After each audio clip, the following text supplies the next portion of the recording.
Yo, what's going on, y'all? It's Combo Breaker 99 back on the fight front once again. Make sure y'all subscribe. Back with my post-fight thoughts on another quick fight last night in the featherweight division. Felicia Spencer, she was able to stop Zarah Fairn. Man, in less than 3 minutes. It was a ground and pound submission, ground and pound stoppage, just the way I predicted on Friday. Zarah Fairn, man, there's just a lot of work that she needs to do, man. She's a solid striker. You know, she has power in both hands, but this was just another. She was just in there dealing with a more well-rounded fighter. Like I said, Felicia Spencer, she has a lot of toughness to her, but she also has more to her arsenal. Like, she can strike with you, but if you outstrike her, then she's taking your ass to the ground, and that's what she did against Zarah Fairn. Just going back and looking at this quick first round. Felicia Spencer, she was trying to stand, she was standing hand to hand with Zarah for a little bit. Fairn was, using her jab, but she looked a little stiff. That was the first thing I noticed, like her body language, like her legs are really stiff, but, she was firing off some heavy shots. She was trying to, keep Felicia honest with her jab, and she fired off a couple right hands and landed. But, again, like the upper body was stiff of Zarah Fairn. Felicia was able to land a couple overhand shots and touch her. So I said, if she continues to move like this, shoot, Fairn, she's going to get knocked out. Because, the way she was just like straight up and down throwing these shots, she was leaving her head open. At the same time, it was just right there on the target, so Felicia could have hit her. But Felicia was able to just kind of back her up, and Zarah kept popping that jab out, and she did land a good jab on Felicia. Like, she did snap Felicia's head back with one quick jab, and I said, here we go. If she gets into this rhythm, and as soon as I said that, Felicia just rushed her, grabbed Zarah, pinned her to the fence, and just got her into that clinch. And I was like, oh, here it goes, it's over. And that's the thing, like, Fairn, if she wants to be the striker, that wants to just stand and bang, she's going to have to use foot movement. She's going to have to move side to side, like I said in my prediction video. You got to step side to side and use angles against Felicia. Because if you stand still and you popping her and she can't strike with you, shoot, if you don't have feet, she's going to take you down. And that's what she did. She pinned Fairn to the fence. And when Fairn was to the fence, she was doing okay for a while defending. Like, she was able to slip her leg out whenever Felicia tried to trip her up a couple times. But just as she did that once, Michael Bisping was like, yo, I wonder if she's going to be able to keep this momentum up. And I was like, I don't think so. As soon as I said that, like, Felicia just, like, wrapped her leg around Fairn the same way, and she tripped her up and dropped her and got the takedown. And I was like, oh, here it goes. It's over. I know it's going to be over.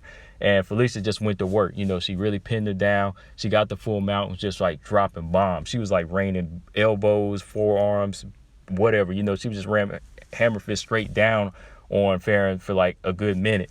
And before the referee stopped it, like I said, like 10 seconds in, he could have stopped it, because she landed like a good 7-8 blows, a good 7-8 unanswered blows, before he jumped in, and then he let another 5 or 6 land, and then finally he just, waved it off, which was good, because like I said, I was telling somebody else this, Zarah Fairn, she's like a good fighter on her, when she's standing, she's a banger. She has power in those hands. Like in her last fight out against Megan Anderson, she was piecing Megan Anderson up. She backed her up a couple of times, but when she gets taken to the ground, she's like a completely different person. Like, she's defenseless. She doesn't have anything in her arsenal. Like, as soon as she got taken down against Megan Anderson, she was just like rendered helpless. She had no strength. She had no way to get up. All she can do is just either turn to give her back up and she gets choked out, or she'll just kind of throw her arms up and you can just, bang around her. You can just hit her around the sides and just keep pounding her until you stop her. And that's what Felicia Spencer did in this fight. As soon as she took her down, got on that position, she just sat on her the full mount on her chest. Fairn had no answer. She couldn't even try to pop up or like try to get her leg in front of her, her knee in front of Felicia to defend. She couldn't do any of that. She couldn't even grab the wrist, because she looked helpless. It's almost like she loses her composure and she's just like, powerless on the ground. And that's something she needs to work on. Like, if she doesn't want to be a grappler or a wrestler, at least work on her takedown defense. At least try to work on your takedown defense so you can keep your standing game straight. If that's the way you want to fight, just standing, then you need to be able to, counter these takedowns, stop Felicia from bum rushing you in, do more knees to the clinch or something, knees to the body, get her off. You use those uppercuts or something. But as long as she does the same thing, she's gonna be game for all these other wrestlers out there and grapplers and these other stronger women. But yeah, man, it was just a real quick fight, like I said. And now that Felicia came out on top, you know, she's screaming for a title shot.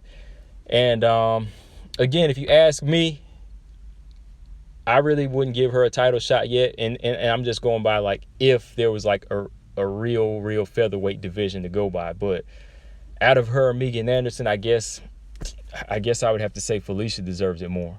I'm more pointing toward Megan Anderson, as she's probably going to be the one to get it because, you know, she's a little bit more popular. But if I was just to go by who faced better opposition, I would probably say Felicia Spencer, because at least Felicia did go 5 with Cyborg, you know, and she does have a win over Megan Anderson, so that shows you she does have some toughness and some type of threat to Amanda Nunes. But on the real though, man, it's less like we need this division to be meatier, man. It needs some more meat to it. It needs a backbone as well, because right now, like I said, it's like musical chairs. Like this person goes out, she gets beat, she beats another person, and then all of a sudden she's back in there for a title shot. Like say if Felicia Spencer, she just beat Fairn, loses to Nunes, comebacks beat Megan Anderson again, gets another title shot against Nunes. That's what it seems like it's going to be like, because you only got 4 to 5 fighters in this division, you know. So it's just really crazy right now. But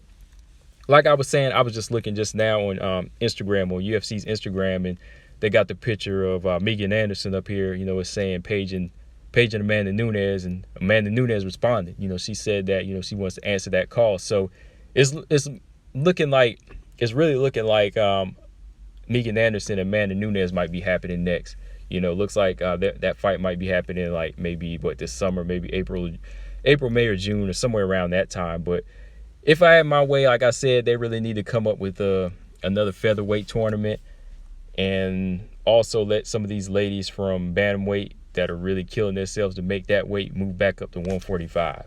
You know, you had these ladies like Macy Chiasson, Bea Malecki, Leah Letson, and most of these other girls from that Tough show that were campaigning for featherweight, but all of a sudden that shit just imploded. You know, it was like, where the hell did these ladies go? Like, what happened to that division? There was supposed to be somebody that was going to be, you know, a contender for Cyborg when Cyborg was here. You know, even though Cyborg's gone, we still need a damn division, you know. So it's crazy, man. But like I said, Felicia, she came in, made a statement again. You know, we had 2 first round finishes in the featherweight division, but to me, neither one of them really deserved that title shot yet. That's how I feel. But let me know what y'all think in the comment section. Who would you rather see fight Amanda Nunes next? Do you want to see Felicia Spencer do it or Megan Anderson? Because it's going to be one of them. So if you had to pick, who would you pick? But yeah, man, that's all I got on this, guys. Like I said, let me know. Make sure y'all subscribe. Combo Breaker 99. I'm out. Peace.